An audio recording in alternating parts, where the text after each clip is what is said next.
ओम शांति। आज मीठे मीठे श्री बाबा ब्रह्मा के तन द्वारा कहते हैं, मीठे मीठे बच्चे तुम अब जग गए हो ना। बाबा कहते हैं तुम आत्माएं अब जग गए हो, क्योंकि दुनिया में तो लोग अभी तक अपने को शरीर समझ बैठे हैं और भगवान को अलग अलग रूप में याद कर रहे हैं। हम अब इस अज्ञान नींद से जग गए हैं कि मैं शरीर नहीं हूँ, मैं आत्मा हूँ और ये मेरा शरीर है। और मुझ आत्मा का बाप वो परमात्मा निराकार ज्योतिर्बिंदु, मुझ निराकार आत्मा का वो बाप भी निराकार है। ये सबसे बड़ा अज्ञान है इस समय दुनिया में, जिस कारण ही मनुष्य आत्मा अपने दुखों से दूर नहीं हो पा रही, क्योंकि उनको यही नहीं पता है कि हमारे बुरे कर्मों का लेप शेप हमारी आत्मा पे पड़ रहे हैं और उन विकर्मों विकार बुराइयों से मुक्त होने के लिए हमें उस परमात्मा को निराकार रूप में याद करना है। ये सबसे बड़ा अज्ञान है। अगर हमें यही नहीं पता हो कि हमें शरीर को कौन सा क्या भोजन देना है, किस हिसाब से देना है जिससे उसको उसमें अच्छे से डाइजेशन हो, उसको एनर्जी मिले, तो हम शरीर को नहीं चला सकते। हमारा शरीर आए दिन कुछ न कुछ बीमार रोगी या कुछ न कुछ शरीर में ऐसे होता ही रहेगा। ऐसे ही मनुष्य आत्मा की हालत भी अभी यही है। वो ये जानता ही नहीं है मनुष्य कि मेरे शरीर को चलाने वाली आत्मा है और मैं जो बुरे कर्म कर रहा हूँ उसका लेप शेप आत्मा में चढ़ रहा है। तो आत्मा में शक्ति कहाँ से आएगी? और ना वो खुद को जानता है, ना आत्मा को शक्ति देने वाला, आत्माओं को पापों विकारों से मुक्त करने वाले जो परमात्मा है उनके बारे में भी नहीं जानते। जो मुख्य दो चीजें उनके बारे में जानते ही नहीं है तो अज्ञानी ठहरे ना। भले आज कोई कितना भी बड़ा पोजीशन वाला व्यक्ति हो दुनिया में, चाहे धार्मिक या किसी भी रीति से, लेकिन वो अपने को ही अपने बाप को ना जाने तो अज्ञानी ही ठहरा। बाबा कहते तुम बच्चे तो इस अज्ञान नींद से जग गए हो ना। अज्ञान नींद से जागरण का एक संकल्प एक दिन के लिए तो नहीं किया ना। जब से जाना, जब से सत्य समझा, तब से हम अपने को आत्मा समझ के बाबा को याद कर रहे हैं ना। मतलब हम जग गए हैं, अभी वापस सोएंगे नहीं। सोएंगे अर्थात वापस से हम अपने को देह समझ के या भगवान को अलग अलग रूप में याद कर रहे हैं, ढूंढ रहे हैं, तो ये जैसे सो गए वापस से। अब ज्ञान के जीवन में जागरण माना, अंधकार से रोशनी में आना। अब यह तुम्हारा अलौकिक जन्म है, अर्थात हमने अलौकिक मतलब इस देह की दुनिया से परे हमने उस निराकार को पहचाना है, तो हमारा ये अलौकिक जन्म है। बाबा कहते हैं जब से जन्म लिया है तब से तुमने व्रत रखा है कि अब मेरे जीवन में सदा मैं पवित्र आहार व्यवहार और पवित्र विचार ही करूंगी। ये तुम्हारी जीवन बन गई है ना। बाबा हमसे प्रश्न पूछते हैं, 1 मास 2 मास के लिए तो नहीं व्रत धारण किया है, क्योंकि आत्मा परमात्मा से कब मिलन मना सकती है? वैसे तो हम स्मृति करें तो बाबा की याद आ सकती है, लेकिन अगर उस परमात्मा से हमें अच्छा सा अनुभव करना है, उनसे अच्छी अपना संबंध, उनसे शक्तियां लेनी है, तो हमारा जीवन में प्योरिटी होनी चाहिए। आहार व्यवहार और विचार ये पवित्र होना चाहिए, नेचुरल बन जाना चाहिए। पवित्रता की नेचर बन गई है, नेचर बन गई है या अभी तक बनानी है? अब तुम बच्चों की अपवित्रता की नेचर समाप्त हो जानी चाहिए, पवित्रता जीवन में समाई होनी चाहिए। बाबा कहते देखो दुनिया में लोग बलि चढ़ाते हैं ना, होते ना भक्ति मार्ग में लोग बलि चढ़ाते हैं। असल में वो किसकी बलि चढ़ाते हैं? बकरे की। बकरा क्या करता है? मैं। बाबा कहते हैं तुम उस बकरे की बलि चढ़ा के क्या करोगे? असल में तुम्हें अपने मैंपन की बलि चढ़ानी है, अर्थात अपने देह अभिमान का मैंपन खत्म करना है। जो हम मैं बोली, अगर मैं करके हम शब्द बोलते हैं, मैं ऐसी मैं वैसी, तो तुरंत हमें क्या क्या याद आता है? मैं मतलब देह, अपनी देह याद आती है ना, मैं ऐसी मैं ऐसी मैं ऐसी, तो देह याद आती है, ये हो गया देह अभिमान। बाबा हमें कहते हैं इस देह अभिमान की बलि चढ़ो, इसको छोड़ो। जब भी हम मैं बोले ना तो हमें तुरंत याद आना चाहिए, मैं कौन? मैं आत्मा हूँ, मैं शरीर नहीं हूँ, मैं आत्मा हूँ। तो हमारा ये देहभान देह अभिमान खत्म हो जाएगा। तो समझो हमने मैंपन की बलि दे दी, बाबा को अर्पण कर दी। मैंपन जब अर्पण कर लेते हैं तो आत्मिक रूप में परमात्मा की याद भी आ जाती है। मैं तो ये देह अभिमान के मैंपन की निशानी है। और ये देह अभिमान का मैंपन बहुत सूक्ष्म होता है। हम भले ही कहें कि नहीं मुझे तो कोई अहंकार नहीं है, मैं तो ऐसे बता रही हूँ, लेकिन एक सूक्ष्म रूप में अहंकार होता है, वो हमें चेक करना होता है। सबसे पहले मैंपन है, मैं शरीर हूँ, मैं फलाना हूँ। फिर आगे चलो तो संबंध में फंस जाते हैं, भिन्न भिन्न प्रकार के मैंपन में आ जाते हैं। मैं इसका भाई हूँ, मैं इसकी बहन हूँ, मैं इसकी पत्नी हूँ, मैं इसकी पत्नी हूँ। कितने कई लोग बोलते हैं ना, अगर कोई रॉयल बड़ी फैमिली से होते हैं तो उनका मैंपन कितना ज्यादा होता है। तो एक तो मैं शरीर हूँ, शरीर का अभिमान। दूसरा संबंध, मैं फलाने की बेटी बेटा या जो भी पति पत्नी जो भी है। फिर थोड़ा और आगे चलेंगे तो मैं पोजीशन में भी आ जाता है कि मैं इस घर की बड़ी बहू हूँ या बड़ी सास हूँ या जो भी है, तो पोजीशन का भी आ जाता है। कई बार मैं डॉक्टर हूँ, अपने आप को ऐसे भी हम बोल देते हैं। तो ये मैंपन बहुत सूक्ष्म होता है। उससे भी सूक्ष्म होती है अपनी विशेषताओं का मैंपन। फिर कौन सा मैंपन आता है? विशेषताओं का मैंपन, कि मुझे ये आता है, मैं ऐसा कर सकती हूँ, मैं ऐसा कर सकती हूँ। तो कितने प्रकार का मैंपन, देह का, संबंधियों का, पोजीशन का, अपनी विशेषताओं का। हर बाबा कहते हैं हर एक मनुष्य में विशेषता होती है, ऐसा कोई मनुष्य नहीं है जिसमें विशेषता ना हो। लेकिन हमें हमेशा अपनी विशेषताओं को यही सोचना चाहिए कि परमात्मा ने मुझे ये विशेषता दी, तो हमें कभी भी अब मेरे में ये विशेषता है, मैं ये कर सकती हूँ, वो तो ठीक है, वो तो आप बोलोगे ही सी। लेकिन जो होता है ना, अगर हम सोचें कि ये विशेषता मुझे किसने दी? बाबा ने, तो तुरंत बाबा को बीच में लाएंगे ना तो हमें अभिमान नहीं आएगा।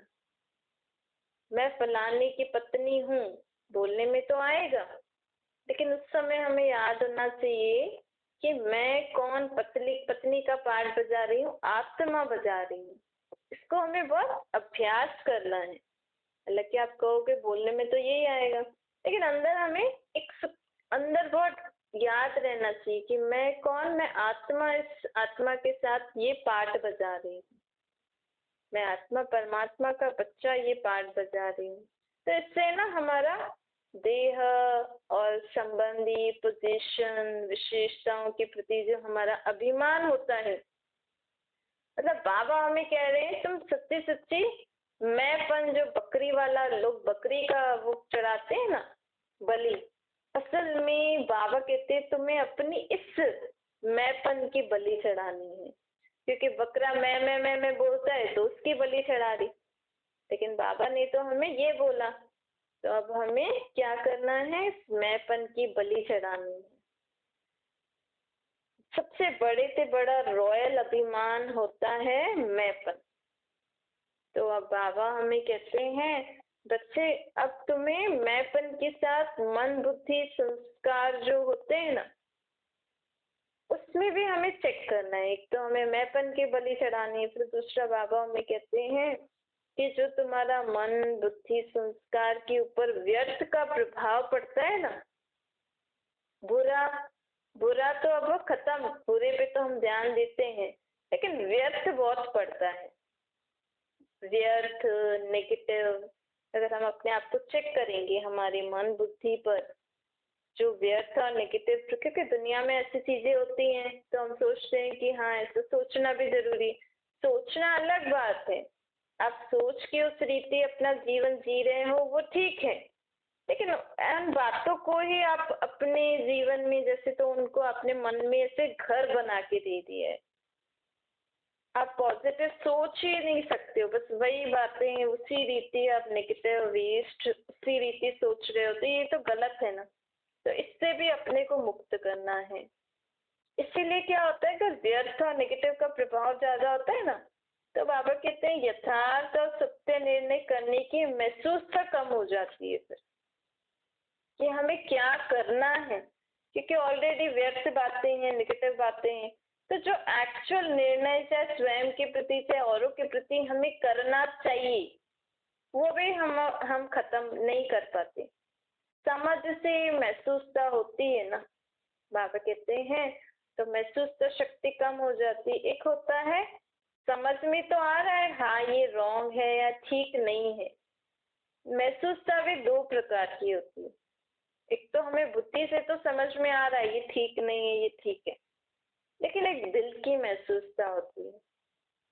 अगर दिल से कोई भी बात को महसूस हम कर लें कि ये चीज ठीक नहीं है, तो कोई दुनिया में कोई भी हमें अपने डिसीजन पे बदल नहीं सकता है। लेकिन ऊपर ऊपर बस हम दिमाग लगा रहे हैं, इधर उधर के लोगों की बात को सुन के वैसा हम महसूस करके और निर्णय कर रहे हैं, तो फिर कोई भी फिर दूसरा हमें कुछ और बोलेगा तो हम चेंज कर देंगे, फिर तीसरा बोलेगा तो। लेकिन हमें हर एक बात दिल से महसूस करनी है, क्या चीज सही है क्या चीज गलत है। व्यर्थ और नेगेटिव को हमें ध्यान नहीं देना है, समझ से सब कुछ कार्य करना है। अब बाबा हमें कहते हैं देखो तुम्हारे जो संस्कार है ना, वो पिछले 63 जन्मों के संस्कार हमारे नेचुरल बन गए हैं। तो कई बार क्या होता है, हमारी कोई गलती भी होती है ना, तो हम क्या कह देते हैं ये मेरी नेचर है। इतने जन्मों का हमारा वो नेचुरल बन गया है, जिसको दूसरे शब्दों में हम कहते हैं ये मेरी गलती नहीं है ये मेरी नेचर है। अब लोग गलत कर रहे हैं उसको अपनी नेचर बता रहे हैं। तो पुराने संस्कारों को हमें मिटाना है। हमें बाबा कहते हैं देखो इस दुनिया में कई प्रकार के अलग अलग नेचर वाले लोग होते हैं, जिनका अलग अलग स्वभाव संस्कार होता है। लेकिन ऐसा थोड़ी कि हम उनके प्रति वही नेगेटिव भाव रख के बैठे। अशुभ भावना को भी परिवर्तन कर शुभ भावना रखना व शुभ भावना देना, ये हमें परिवर्तन करना चाहिए अपने अंदर। हमेशा हमें व्यर्थ और नेगेटिव बातों के प्रति नहीं सोचना चाहिए। फिर हम कई बार ऐसे भी कह लेते हैं कि मेरा ऐसे सोचने का नेचर है, लेकिन आपकी सोच से आप उस आत्मा के प्रति नेगेटिव और व्यर्थ सोच रहे हो, उस बात के प्रति सोच रहे हो, आपने उस नेगेटिव और व्यर्थ की बात के कारण उनके जीवन में कोई निर्णय भी ले लिया। तुम जो आप बड़े हो, तो आपने अगर अपनी व्यर्थ और नेगेटिव भावना और सोच से, जिसको आप अपनी नेचर कहते हो, उसके कारण आपने दूसरे की लाइफ में आपने कोई डिसीजन ले लिया, तो वो आत्मा तो उसका जीवन तो रुक जाएगा ना। इसीलिए हमें हमेशा शुभ भावना शुभकामना भी रखनी चाहिए। नॉलेज रखनी अलग बात है कि दुनिया में क्या क्या चल रहा है, लेकिन फिर हम ऐसे सिचुएशंस में भी, क्योंकि दुनिया में चलना तो लोगों को है ही सही, तो शुभ भावना शुभकामना करके हमें औरों को आगे बढ़ाना है। जजमेंट बन के हमें ऐसे नहीं कहना चाहिए कि नहीं ऐसा ही होता है, ये ऐसा ही करता है, ये ऐसा ही करेगा, ये नहीं बदलेगा, कि जैसे तो आप जज बन के उनको जजमेंट दे रहे हो। नहीं, हर एक चीज बदल सकती है ना। देखो आज जो हमारे जीवन में जो कुछ भी हो रहा है, आप चाहे भले ही आप दूसरों को ब्लेम दो, लेकिन बाबा हमें कहते हैं आपके जीवन में अभी जो कुछ भी हो रहा है ना, ये आपके ही विचारों के कारण हो रहा है। आपने अपने पास्ट में अपने विचारों द्वारा जो भी अपना जीवन रचा है, वो अभी आपके सामने है। इसमें हम औरों को ब्लेम क्यों दें। आज हम अगर चाहें तो हम अच्छे विचारों से अपना भी जीवन अच्छा बना सकते हैं, औरों का भी बना सकते हैं। इसीलिए हमें अपनी संकल्प, मुख्य जो होता है ना मन, सोच, उसको सदा शुभ रखना है, सदा शुभ भावना, शुभ कामना करनी है। तो ऑटोमेटिकली हमारा भी जीवन अच्छा हो जाएगा और हम जिनके प्रति भी निमित्त हैं, समझो आप घर में बड़े हो या आपके बच्चे हैं, तो उनके प्रति भी आप जितना अच्छा सोचोगे ना, उतना उनका जीवन अच्छा बनेगा। हर एक बात में नेगेटिव और व्यर्थ नहीं सोचना। अब बाबा हमें कहते हैं, देखो दुनिया में लोग मन से कितने परेशान हैं, जिसको मानसिक परेशानियां कहते हैं। तो बाबा कहते हैं इस समय मन की परेशानी बहुत हो गई है। डॉक्टर से भले आप राय लेते हो, हर एक लोग अपना अपना, भले जो भी आपको ट्रीटमेंट आप कर रहे हो करना, वो अलग बात है, लेकिन ये जो मन की परेशानियां होती है ना, इसको आप मेरी याद के सिवाय इससे मुक्त नहीं हो सकते। क्योंकि लोगों को अब तक यही नहीं पता है कि हम सोच जो हमारी चल रही है, जो हमारी बुद्धि है, वो कहाँ है। लोग तो क्या सोचते हैं, ये शरीर का जो हड्डी का ढांचा है यही हमारी बुद्धि है, हमारा मन फिर कहीं और बॉडी में शो करते हैं। लेकिन मन, बुद्धि, संस्कार ये ना आत्मा में होते हैं। आप जो लोग आजकल बोलते हैं फलाना डिप्रेशन में आ गया, ज्यादा सोचता है, उसको डॉक्टर के पास लेके गए, डॉक्टर ने ये दवाई दी, वो दवाई दी, वो जो भी आपको दवाइयां देंगे ना, उससे आपका ये जो हार्डवेयर, जो ब्रेन है ना, इस पे वो असर कर सकती है। लेकिन ज्यादा ज्यादा क्या देंगे, ऐसी कोई दे देंगे कि आप सो जाओ, आप सोचो ही नहीं। लेकिन बाबा हमें रूट पे पकड़ा रहे हैं। बाबा हमें आत्मा का ज्ञान क्यों दे रहे हैं? क्योंकि बाबा कह रहे हैं ये जो मानसिक परेशानियों की बीमारियां जो निकल रही हैं, ये आत्मा में जो मन है ना, वो ज्यादा सोच रहा है। इस समय आत्मा का मन पोल्यूटेड हो गया है, तो उस आत्मा शक्तिहीन हो गया, उसको शक्ति नहीं है। तो आत्मा में जो मन है, उसको शक्ति देने, उसको शांत करने, उसको कंट्रोल करने की पावर किसमें है? उस परमात्मा ने। क्योंकि हमारी आत्मा दिखाई दे रही है आपको? अपनी आत्मा दिखती है नहीं, लेकिन आपकी आत्मा ही सोचती है। आज देखो किसी ने शरीर छोड़ दिया, अभी भी वो बहुत सोच रहा है, बहुत टेंशन में है, उसको बहुत सारे उल्टे सुल्टे संकल्प आ रहे हैं, बहुत परेशान है। अगर वो आत्मा शरीर छोड़ दे तो उसका शरीर तो एकदम शांत हो जाता है ना, उस समय वो थोड़ी सोचता है कुछ। तो कौन सोच रही थी? आत्मा सोच रही थी। अब आत्मा को तो डॉक्टर देख ही नहीं सकता, तो क्या ट्रीटमेंट करेगा? आत्मा तो दिख ही नहीं रही, उसको दवाई कैसे लगेगी, उसको इंजेक्शन कैसे लगेगी? तो असल में हमारी जो आत्मा होती है ना, उसमें जो मन, बुद्धि, संस्कार है, उसको कंट्रोल करने की शक्ति सिर्फ परमात्मा में है। वही आत्मा का एक डॉक्टर है। इसीलिए बाबा हमें कहते हैं, बच्चे अपने को आत्मा समझोगे और मुझे याद करोगे ना सारा दिन, इससे क्या होगा? क्योंकि दुनिया का वायुमंडल तो दिन प्रतिदिन बिगड़ रहा है और बिगड़ना ही है। नई नई बातें रोज रोज निकल रही है, पता नहीं कहाँ पे क्या हो रहा है, कहाँ पे क्या हो रहा है, किसके साथ क्या हो रहा है, बहुत ही अलग अलग तरीके से आ रही है। और वो हम सुनते हैं, देखते हैं, तो मन सोचता है, बुद्धि फिर उसके बारे में विचार करती है। तो अगर हमारा मन, बुद्धि, संस्कार बाबा से कनेक्टेड होगा, तो बाबा तो है ही एवर प्योर। प्योर है ना बाबा, पवित्र है बाबा, शक्तिशाली है। तो अगर मैंने कुछ ऐसा देखा, सुना या कुछ भी ऐसा हुआ और मैं बाबा से कनेक्टेड हूँ, तो वो बात मेरे मन पे हावी नहीं होगी। और उससे क्या होगा? जो ये मानसिक परेशानियां, टेंशन, जो भी हैं, इससे मैं मुक्त रहूंगी। मेरा मन ज्यादा नहीं सोचेगा, शांत रहेगा। तो बाबा कह रहे हैं यही एक तरीका है। इसको हम इंग्लिश में मेडिटेशन कहते हैं, हिंदी में योग कहते हैं। उसका सहज इजी नाम है याद। जब मैं आत्मा सदा उस परमात्मा को याद करूं, उनकी छत्रछाया के नीचे रहूं, तो आप भले बाबा कह रहे किसी को कुछ और कोई ज्ञान नहीं दो, भले अगर कोई नहीं सुनते हैं तो, लेकिन कम से कम आज तो दुनिया में सब लोग इस मानसिक परेशानियों से, टेंशन से गुजर रहे हैं, तो कम से कम सबको हमें ये पाठ जरूर पढ़ाना है कि हमारे शरीर में रहने वाली आत्मा या प्रकृति के बीच में रहती है और उस आत्मा का बाप है परमात्मा, वो निराकार ज्योतिर्बिंदु। तो आप सबको ये जरूर बताइए कि आपको जब भी समय मिले तो मैं आत्मा प्रकृति के बीच में और वो परमात्मा को निराकार रूप में याद करके आपके मन में जो भी बातें हैं ना, जो भी टेंशन है, जो भी परेशानियां हैं, वो सब आप उनको मन से बता दो अंदर ही अंदर, और अपने को फ्री करते जाओ।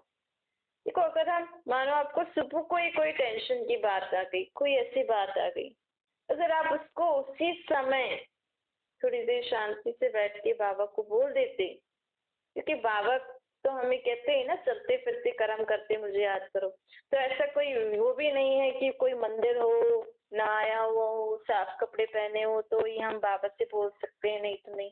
नहीं, बाबा ने तो हमें कह दिया है ना, बाबा तो हमें देह से डिटैच, देह दुनिया से, देह से दूर करके अपने को आत्मा समझ के और बाबा को याद करके बोलना है बस। चाहे आप कहाँ भी हो, कैसे भी हो, लेकिन आपके मन में कोई बात घूम रही है जिसके कारण आपको टेंशन हो रही है, तो उसको बढ़ने नहीं दो। तुरंत समझो आप खाना भी बना रहे हो, आप कुछ किसी से बात भी कर रहे हो, वहां पे आया अंदर ही अंदर, बाबा ये बात हो गई, बस दे दो और अपने आप को फ्री करो। क्योंकि अगर वो बात आप वेट करोगे, कब समय मिलेगा मैं बैठूंगी बाबा से बात करूंगी, कब रात होगी या ऐसे वैसे फिर बाबा से बोलूंगी, नहीं, तब तक तो वो बात बढ़ जाएगी ना आपके मन में, बढ़ते बढ़ते बढ़ते एक जाल बन जाएगा, आपका मन बुद्धि उसमें व्यस्त हो जाएगा। लेकिन हमें उसी समय बाबा बस स्मृति में लाना है, मुझे आत्मा का बाप है ना, बाबा को दे दो और फ्री हो जाओ। इससे क्या होगा, हमारा मन सदा टेंशन फ्री रहेगा और साफ रहेगा। मन में अब फालतू व्यर्थ नेगेटिव बातों को इकट्ठा नहीं होने देना है। जैसे आप अपनी घर की क्लीनिंग, घर की चीजों का ध्यान रखते हैं, ऐसे ही हमें अपने मन बुद्धि को भी सदा क्लीन एंड क्लियर रखना है। मन बुद्धि में कोई भी व्यर्थ नेगेटिव छिछी बात नहीं रखनी है। वैसे तो आने ही नहीं देनी है, आ भी गई तो बाबा कह के बाबा को दे दो। अच्छा, मीठे मीठे से बच्चों प्रति माता पिता बाप दादा का याद प्यार और गुड मॉर्निंग। रूहानी बाप की हम सभी रूहानी बच्चों को नमस्ते। हमारे भी रूहानी माता पिता बाप दादा को याद प्यार गुड मॉर्निंग और नमस्ते। वरदान है,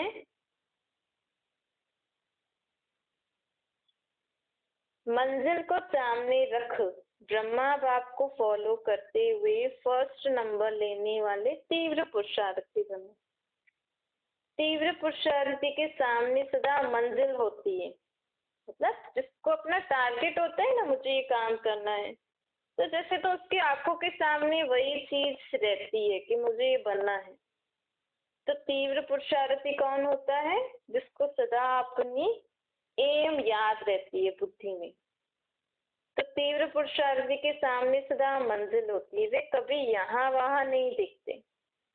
फर्स्ट नंबर में आने वाली जो आत्माएं होंगी, ऐसे ही बाबा के ज्ञान में भी जो आत्माएं सत्युग में पहले पहले आना चाहती हैं, वो आत्माएं व्यर्थ को देखते हुए नहीं देखेंगी, व्यर्थ बातें सुनते हुए नहीं सुनेंगी। वे मंजिल को सामने रख ब्रह्मा बाप को फॉलो करती रहेंगी। जैसे ब्रह्मा बाप ने अपने को करनहार समझ के कर्म किया, ब्रह्मा बाप ने सदा अपने को क्या समझा कि मैं करनहार हूँ, और वो करावनहार कौन है, परमात्मा। कभी भी अपने को करावनहार नहीं समझा। देखो, ब्रह्मा बाप के शरीर में शिव बाबा आते थे, लेकिन उनको तो भी वो सबसे यही बोलते थे कि मैं कुछ नहीं कर रहा हूँ, वो मुझसे करा रहा है। उनको कभी भी ऐसा अहंकार नहीं आया, कभी भी ऐसी बात नहीं आई कि मेरे अंदर भगवान आता है तो मैं किसी को भी जो भी चाहूँ वो ऑर्डर कर सकता हूँ, ये करो वो करो, नहीं। ब्रह्मा बाप ने सदा जो शिव बाबा ने बोला वही उन्होंने किया। शिव बाबा ही उनके तन में आके सबको डायरेक्शन देते थे। तो वो सदा अपने को करानार समझ के कर्म करते थे। करावनहार परमात्मा है। और इससे क्या होता था कि इतनी बड़ी संस्था की जिम्मेवारी संभालते हुए भी वो सदा हल्के रहते थे। अगर कोई भी बात हो जाती थी ना तो वो सदा ये बोलते थे, बाबा का काम है ना, वो अपने आप करेंगे, मैंने बाबा को बता दिया बस। इसीलिए बाबा कहते हैं, देह के संबंध, पदार्थ, वस्तु, वैभव सब कुछ मुझे दे दो।